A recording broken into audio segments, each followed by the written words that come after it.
हम काजल निषाद जी को यहाँ चूंकि बहुत अच्छी बहुलता निषाद समाज की है। गोरखपुर में निषाद समाज की बहुलता बहुत ज्यादा है और मैं कह सकता हूं कि अगर निषाद भाइयों ने ठीक ठाक से उनकी मदद कर दिया, जिस तरह से 2018 उपचुनाव में कि जितना हमें चुनाव जीतने के लिए जितने भी हमें योजना बनानी पड़ेगी, हम अपने कार्यकर्ताओं के माध्यम से, अपने संगठन के माध्यम से, अपने सीनियर नेताओं से मिलकर के नहीं देने जा रहा। इस बार निषाद समाज और निषाद समाज के साथ साथ दलित समाज में भी मैं नमस्कार, आप सभी का स्वागत है। मेरा नाम आनंद है। इस समय गोरखपुर में मौजूद है। लोकसभा का माहौल है। लोकसभा चुनाव की तैयारियों के बीच समाजवादी पार्टी ने जिन 16 टिकटों का ऐलान किया उसमें गोरखपुर लोकसभा भी शामिल थी। गोरखपुर लोकसभा से काजल निषाद जो पिछले विधानसभा का चुनाव लड़ चुकी हैं, मेयर का चुनाव भी मजबूती से लड़ने के बाद पार्टी ने उनके ऊपर लोकसभा की भी जिम्मेदारी दी कि लोकसभा चुनाव लड़िए और समाजवादी पार्टी को वहां पर जीत दिलाइए। बातचीत करने के लिए मेरे साथ इस समय समाजवादी पार्टी गोरखपुर के जिलाध्यक्ष विजेश कुमार गौतम जी मौजूद हैं। इनसे बातचीत करेंगे और समझेंगे कि पार्टी की क्या तैयारियां हैं लोकसभा चुनाव को लेकर के और पार्टी इतनी जल्दी टिकट फाइनल करने के पीछे क्या मकसद है, तैयारी करने में कितना लोग जुटे हुए हैं। बहुत सारे सवाल होंगे। स्वागत सर। धन्यवाद आपको और आपके चैनल को, ये भारत खबर G24 को आपको बहुत बहुत बधाई, शुभकामनाएं।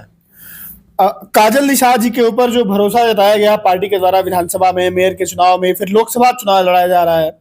निषाद बहुल इलाका है। 2018 में बीजेपी यहाँ पे हार चुकी है। परवीन निषाद सांसद बने थे। इस बार क्या लगता है कि 2 बार की 3 बार की जो हार है काजल निषाद जी की, लोकसभा जीत लग रही है आप लोगों को? सबसे पहले तो मैं समाजवादी पार्टी के राष्ट्रीय अध्यक्ष माननीय श्री अखिलेश यादव जी को इस बात के लिए धन्यवाद देता हूं कि समय से जो 16 समाजवादी पार्टी के प्रत्याशी घोषित हुए हैं उसमें गोरखपुर में से श्रीमती काजल निषाद जी जो एक सशक्त महिला है, ऊर्जावान है, अपने जाति धर्म और लोगों के बीच में जा कर के लड़ने वाली हैं, समाज के दर्द को समझने वाली हैं, ऐसे व्यक्ति को उन्होंने उम्मीदवार बना करके हमारे बीच में गोरखपुर से चुनाव लड़ाने के लिए भेजा है। हम आपको आपके माध्यम से माननीय राष्ट्रीय अध्यक्ष जी को भरोसा दिलाते हैं कि श्रीमती काजल जी निषाद जी जिस तरह से मेयर के चुनाव में हम लोगों ने बहुत मजबूती के साथ उन्हें चुनाव लड़ाया था, जबकि शासन प्रशासन के दुरुपयोग से चुनाव हार गए, लेकिन इस बार नहीं ऐसा होने दिया जाएगा। इस बार हम पूरी तरीके से चुनाव उनको लड़ा रहे हैं, लड़ाएंगे। और अध्यक्ष जी, चुनौती कठिन होगी। गोरखपुर मुख्यमंत्री का सूबा, यहाँ से कई बार के सांसद, वर्तमान में मुख्यमंत्री, कितनी बड़ी चुनौती होगी? देखिए, मैं इस बात को कह सकता हूं कि चुनौतियां जब भी जो कोई सत्ता में रहता तो उसके खिलाफ एक चुनौती रहती है, लेकिन ये जो चुनाव होने जा रहा है अभी 2024 का, ये अब कोई कैंडिडेट नहीं लड़ेगा। 2 ही विचारधाराएं चुनाव लड़ रही है इससे देश के अंदर। एक विचारधारा वो है जो संविधान और लोकतंत्र का विरोधी है, और दूसरी विचारधारा वो है जो संविधान और लोकतंत्र को बचाने के लिए लगे हुए हैं। अब तो जनता बीजेपी खिलाफ हो रही है, व्यापारी खिलाफ है, किसान खिलाफ है, नौजवान पढ़े लिखे छात्र छात्राएं खिलाफ हैं। तो इस तरह से देखेंगे तो आज की तारीख में जनमानस भारतीय जनता पार्टी के खिलाफ हो रहा है। और जो समाजवादी पार्टी के नेता माननीय राष्ट्रीय अध्यक्ष जी के निर्देश पर जो हम लोगों ने पीडीए पखवाड़ा कार्यक्रम चलाया है, उससे इस बात का तो बहुत अच्छा हुआ रिजल्ट आ रहा है कि हर गांव में, हर मोहल्ले में पहुंच करके हम अपनी बात कहे हैं। समाजवादी पार्टी के द्वारा किए गए कार्य को भी हम लोग बताए हैं। भारतीय जनता पार्टी की जो गलत नीतियां उसको भी बताने का हम लोग काम किए हैं। तो इस तरह से देखेंगे तो हम काजल निषाद जी को यहाँ चूंकि बहुत अच्छी बहुलता निषाद समाज की है, गोरखपुर में निषाद समाज की बहुलता बहुत ज्यादा है, और मैं कह सकता हूं कि अगर निषाद भाइयों ने ठीक ठाक से उनकी मदद कर दिया, जिस तरह से 2018 उपचुनाव में परवीन निषाद जी को यहाँ के लोगों ने मुख्यमंत्री रहते हुए योगी आदित्यनाथ जी की सीट को हम लोग हरा दिए थे। ठीक उसी तरह से इस बार भी होने जा रहा है। और संजय निषाद यहाँ पर हैं, निषादों के बड़े नेता, अपनी पार्टी चलाते हैं, मंत्री हैं, सांसद हैं, लड़के विधायक हैं। निषाद उनके साथ जाएंगे कि समाजवादी पार्टी के साथ जाएंगे, काजल निषाद जी के साथ जाएंगे? नहीं, संजय निषाद जी बड़े नेता हैं, छोटे नेता, ये मेरा विषय नहीं है। मेरा ये सवाल है कि संजय निषाद जी से कि आपने जिन इशू पर, जिन मुद्दे पर निषाद समाज के लोगों को इकट्ठा किया था कि आपको आरक्षण दिलाएंगे, आपको भागीदारी दिलाएंगे, अलग अलग बातें कहकर आए थे। समाजवादी पार्टी ने उनके बेटे को, प्रवीण निषाद जी को सांसद बना दिया। उनको अवसर मिला तो भाजपा में चले गए। भाजपा में कह कर गए कि हम ऐसे वकील के पास जाना है जो हमारी वकालत करेगा, लड़ाई लड़ेगा। फिर आपको लंबे समय तो गुजर गए, आप उत्तर प्रदेश में मंत्री बन गए, बेटे को आपने सांसद बना दिया, दूसरे बेटे को विधायक बना दिया, आप खुद राज्यसभा सदस्य हो गए। तो जो इशू कह के गए थे कि निषादों को अनुसूचित जात का दर्जा दिलवाएंगे, क्या वो दर्जा दिलवा पाए? अब नहीं दिलवा पाए तो कब दिलवा पाएंगे भाई? डबल इंजन की सरकार है, केंद्र में भी उन्हीं की सरकार है और प्रदेश में भी उन्हीं की सरकार है। प्रदेश सरकार में मंत्री, अब कौन सा वकील चाहिए उनको? अब निषाद समाज के साथ धोखा हुआ है, मानते हैं? तो इस तरह से देखा जाए तो अब निषाद समाज के लोग डॉक्टर संजय निषाद के बहकावे में नहीं आएंगे और निषाद समाज के लोगों को लगने लगा है कि निषाद समाज का जो नेता बन के घूम रहे हैं, प्रवीण निषाद, संजय निषाद और क्या नाम उनका है, श्रवण निषाद, ये सभी निषाद अपने घर घराने में हो गए। किसी और निषाद को विधायक बना दिए होते डॉक्टर संजय निषाद, किसी और निषाद को सांसद बना दिए होते, किसी और को अवसर दिए होते तो माना जाता कि चलो निषादों की लड़ाई लड़ रहे हैं। लेकिन कहाँ लड़ रहे हैं? अपने सांसद हो गए, बेटे को भी सांसद बना दिया और दूसरे बेटे को उन्होंने वो बना दिया, विधायक बना दिया। तो कुल मिला जुला कर तो निषाद समाज उनको नहीं देने जा रहा। इस बार निषाद समाज और निषाद समाज के साथ साथ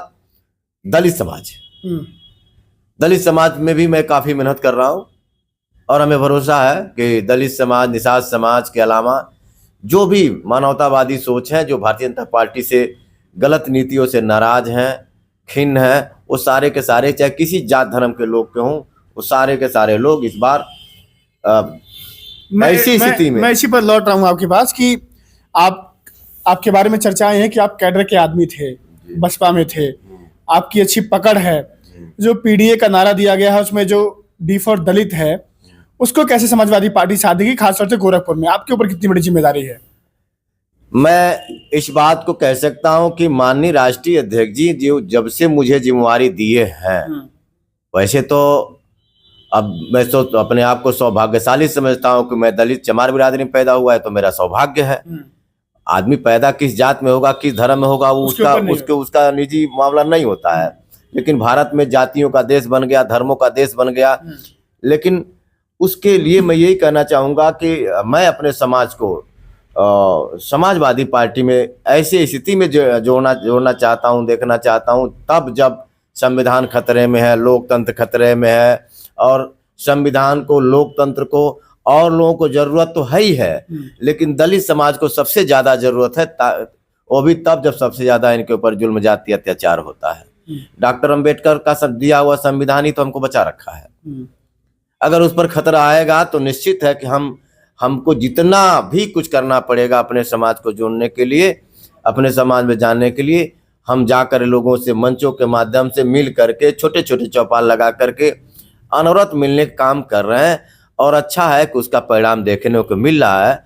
बड़े पैमाने पर दलित समाज के लोग भी इस बार समाजवादी पार्टी को वोट करने जा रहे हैं। अच्छा आदर्श जी, मेरा आखिरी सवाल होगा कि लगता है कि जो चुनाव होते हैं आजकल, वो चुनाव काम के नाम पर होते हैं। कुछ काम गिनाए जाते हैं कि क्योंकि 2017 का चुनाव समाजवादी पार्टी लड़ी, बहुत सारे काम गिनवाए उन्होंने, डायल 100 हो, 102 हो, या लैपटॉप देना हो, या एक्सप्रेसवे हो, बहुत सारे काम गिनवाए उन्होंने, समाजवादी पेंशन हो, लखनऊ में तमाम काम हो। लेकिन बीजेपी जीत गई। आपने अभी एक बात कही कि विचारधाराओं की लड़ाई है, दो विचारधाराएं लड़ रही हैं, कौन जीतेगी वो जनता तय करेगी।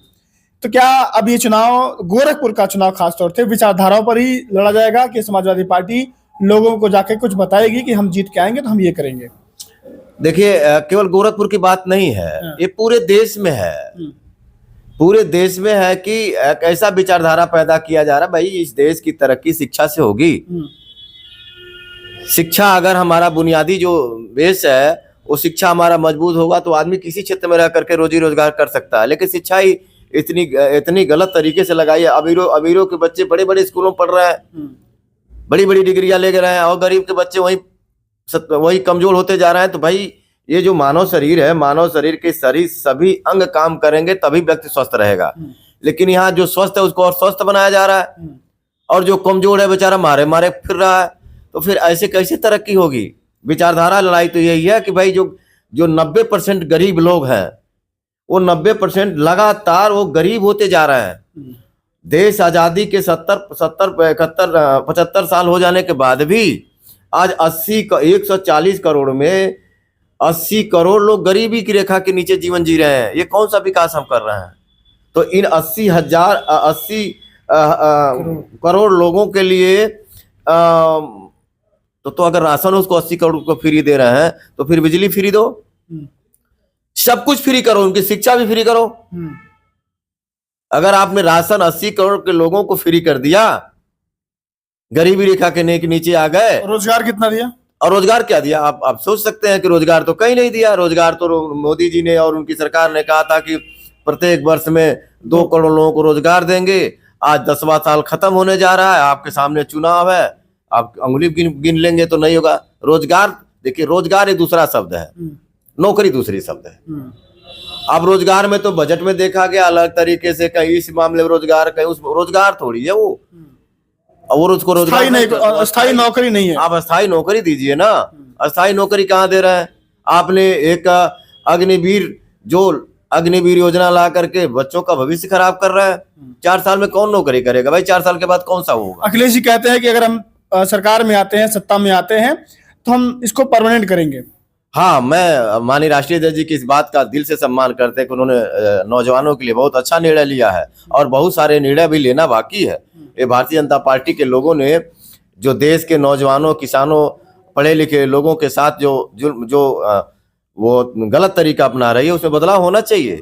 और जिस दिन हम सब लोग सत्ता में आएंगे तो जो भी जनहित के कार्य होंगे, जो 90% लोगों के हित में कार्य होंगे, उसको किया जाएगा। एक आखिरी सवाल, गोरखपुर मंडल में विधानसभा का चुनाव होता है, 28 सीटें होती हैं, समाजवादी पार्टी नहीं जीत पाती है, एक भी मंडल खाली रहता है। इस बार कितनी बड़ी चुनौती है?